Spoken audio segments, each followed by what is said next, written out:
Ossobuco short ribs. The butcher did it differently than from what I'm used to saying. We usually keep the bone intact and then you will slice it off the bone. My first fine dining place, that's what we did, and then we would slice it off and then we would twine it around the bone and the bone would be sticking out. And then we use a little spoon that you could get the little marrow and the inside the bone right there. You want to start off with a hot pan. You don't have to use a non-stick pan. Honestly, you could just use a regular, what you call it, pan. I'm not gonna get into that to debate. I'll let you TikTokers get into that to debate. So you definitely want to like a coarse salt, kosher salt. This is sea salt. If you're gonna use this salt, make sure you push it down. Otherwise, it's not gonna make full contact with the surface of the pan that you're using. Like I used to see this made every single day. My first fine dining place, they made this 2 or 3 times a week, big batches of it. And basically the way I showed you, I hope, because I plan on putting this short rib on the spring menu, and I can show you the way that we used to do it. But I have to see if the butcher will actually do it that way.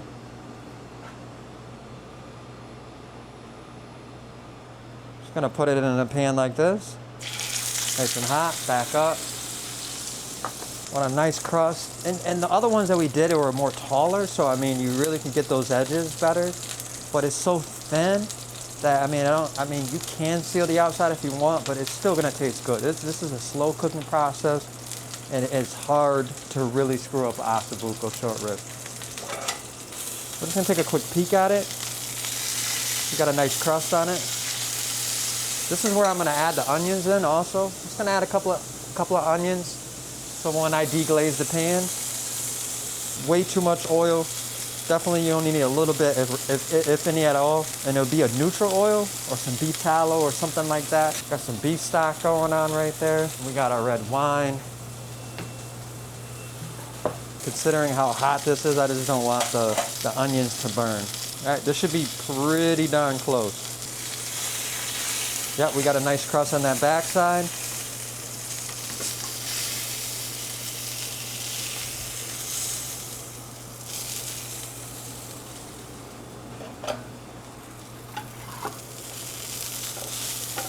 You don't want all this oil, and drain a little bit of it.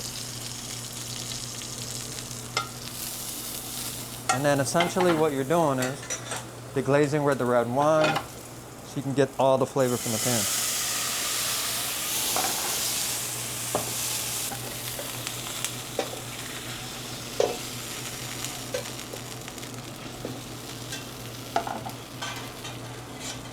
All right, it's all ready.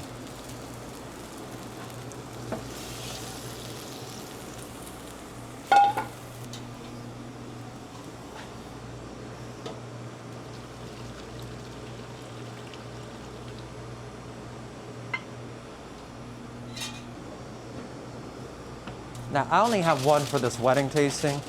That's why you see me doing one, but this is a great time to show you how to make an ossobuco short ribs. But never would I be making just one, but they're tasting this so they can figure out what their menu is for their wedding. Ossobuco, we'll check on it in about 4 hours or about 3 hours and see where we lay. Next week's gonna be an exciting week. We have a lot of people in store. I have 2 Valentines. I have a prefix for lunch that's gonna run Friday, Saturday, and Sunday. And then I have Valentine's dinner specials. I'll put this up on the screen so you guys can see this. And let me know what you guys would have out of each menu. Seasoned. Getting ready to slap this on first. Please put the grill marks.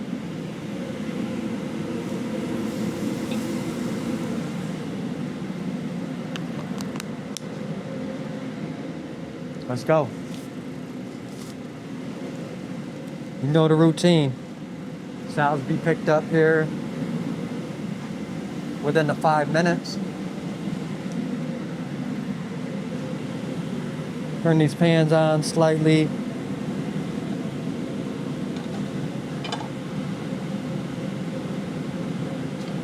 I'll worry about the veg on the back half.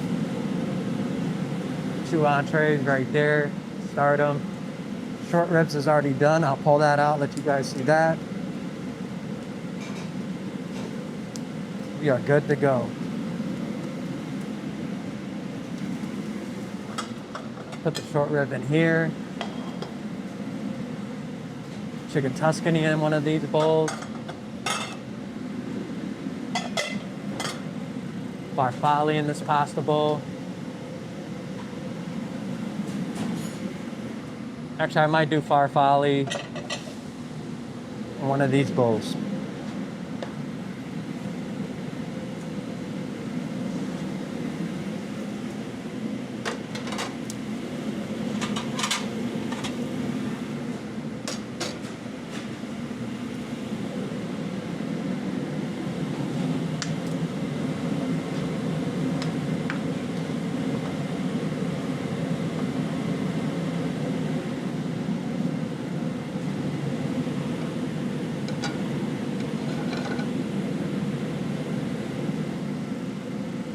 I'll focus on these two entrees while the salad is about to get fired.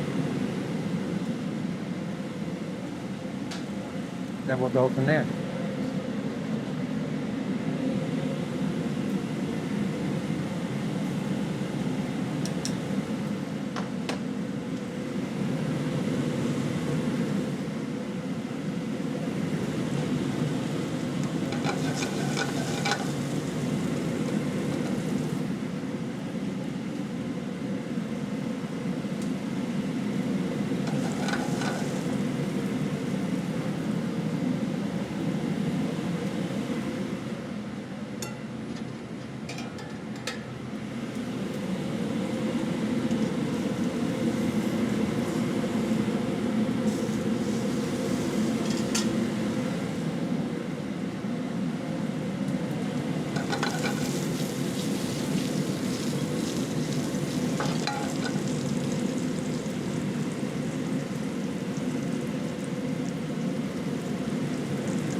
Onions and peppers are coming along. More seasoning.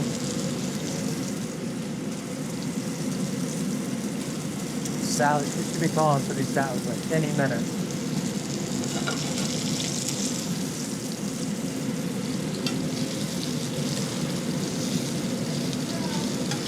There you go.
Alright. With that, put these two back over there.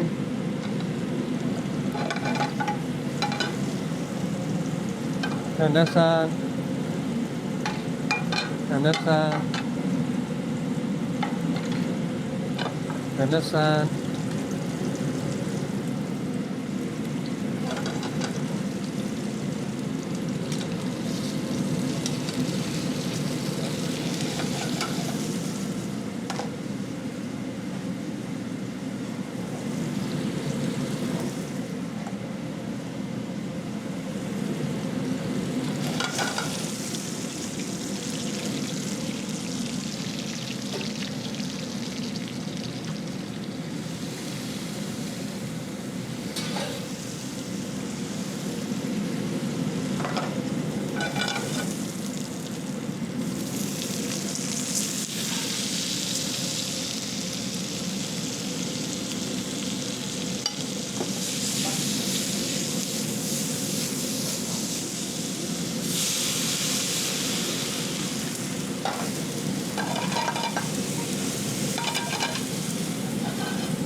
butter pads.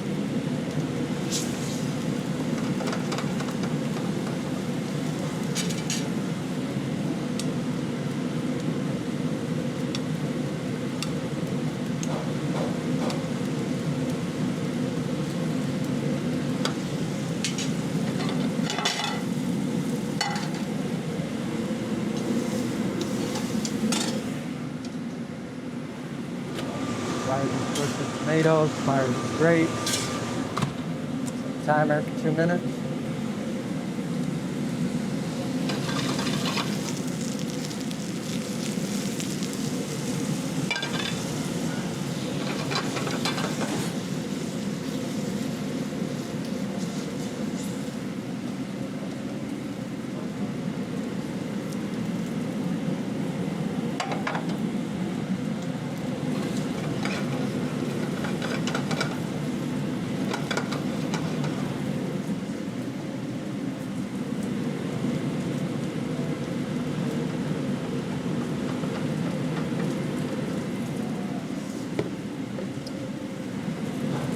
Go to spinaca.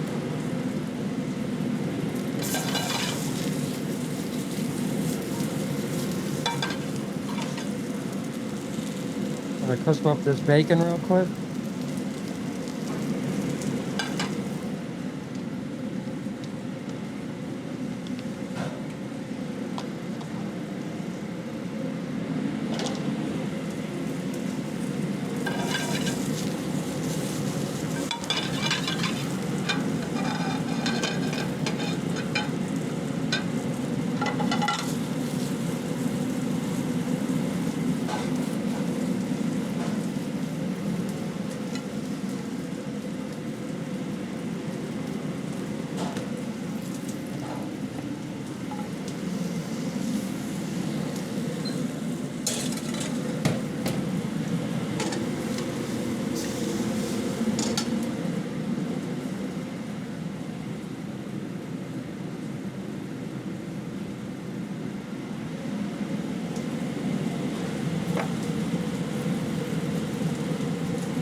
Check on these grapes. They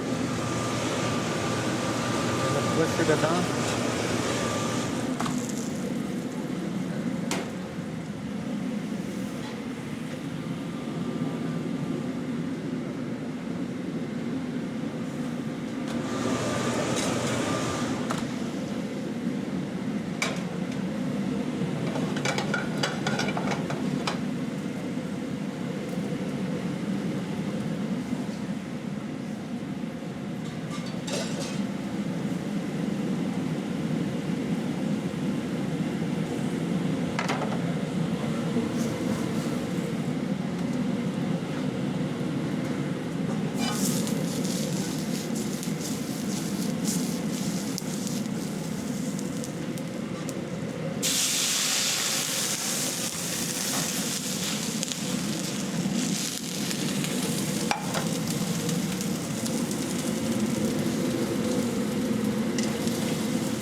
Percent for a couple of minutes.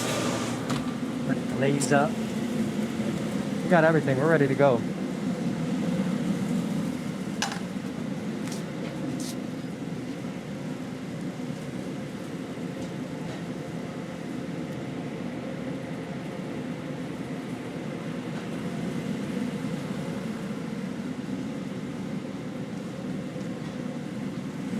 Got this pasta real quick.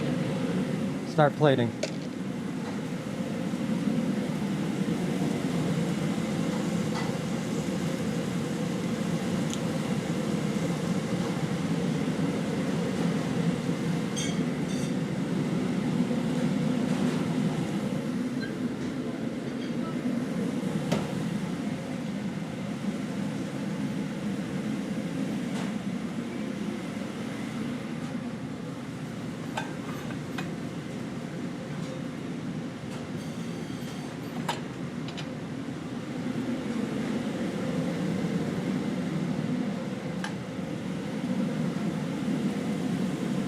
right, let's start with the ossobuco short rib.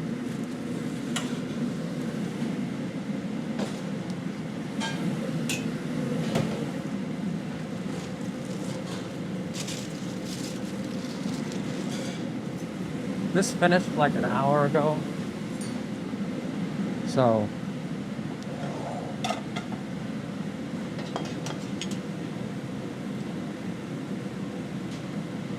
I mean, it came out good, but I do this totally different. So it kind of stands up and the bone sticks up more, but this will work for now.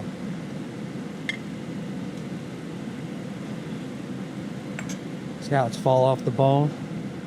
Pick it up and it just wants to break up. Perfect. For presentation, I would do it differently, so I gotta see if the butcher will butcher it different for me. But it still looks good. We'll plate this last. Or garnish it last. Let's go get that pasta.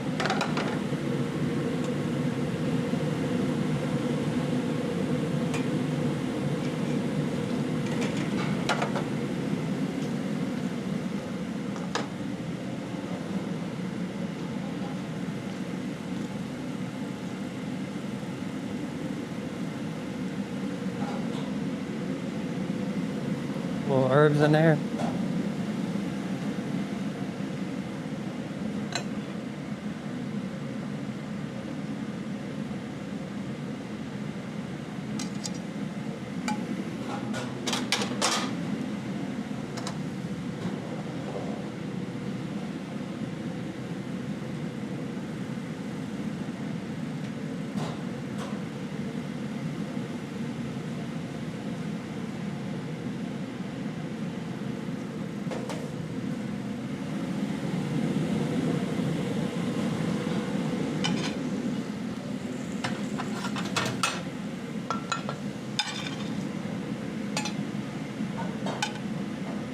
Perfect asparagus. Pull that Tommy out.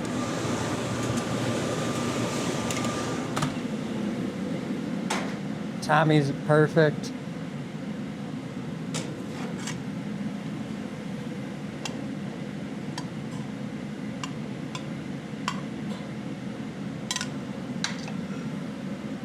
Blistered tomatoes.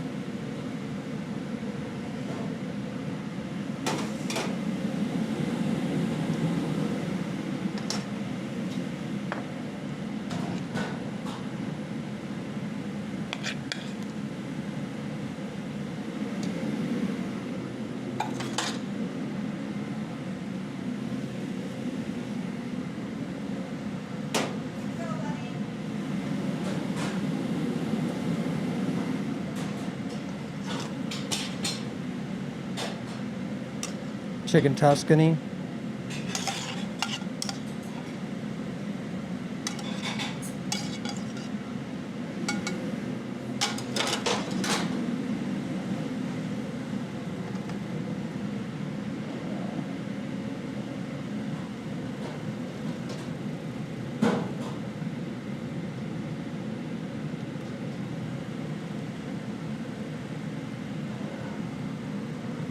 Oh, that basil smells so good.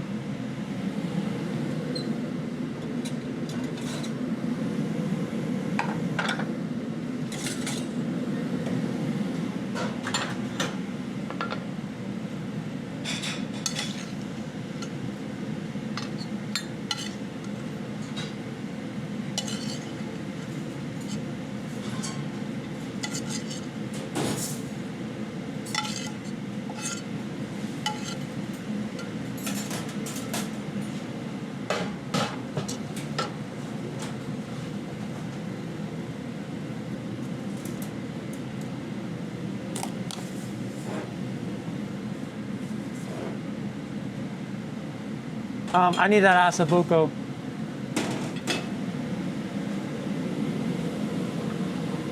Nice try. I seen you try to take it to your car. I used to always do that at Ventosa. That's true. They're so good.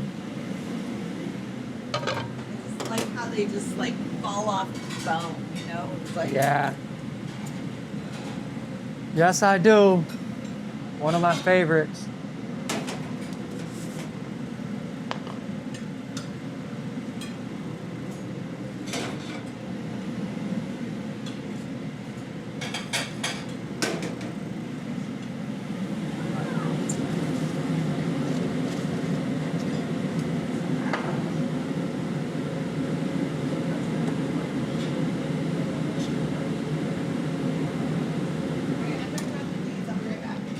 All right, heard.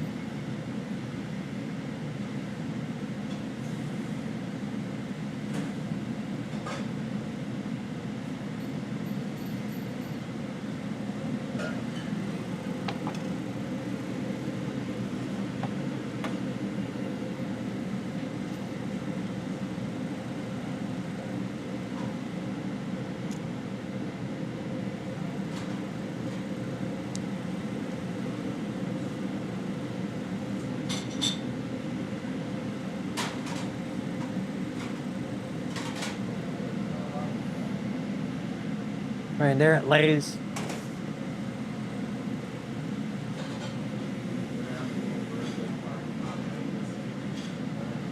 Then the tomahawk.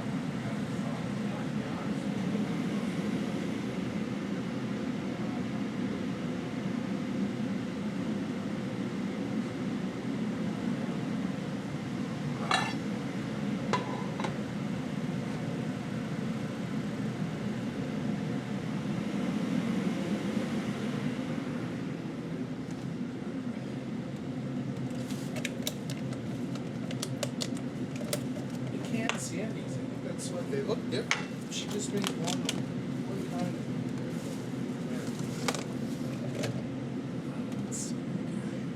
What's going on, big dog? What's up, man? How you feeling? Good. No, not really. Food looks good. Food looks awesome.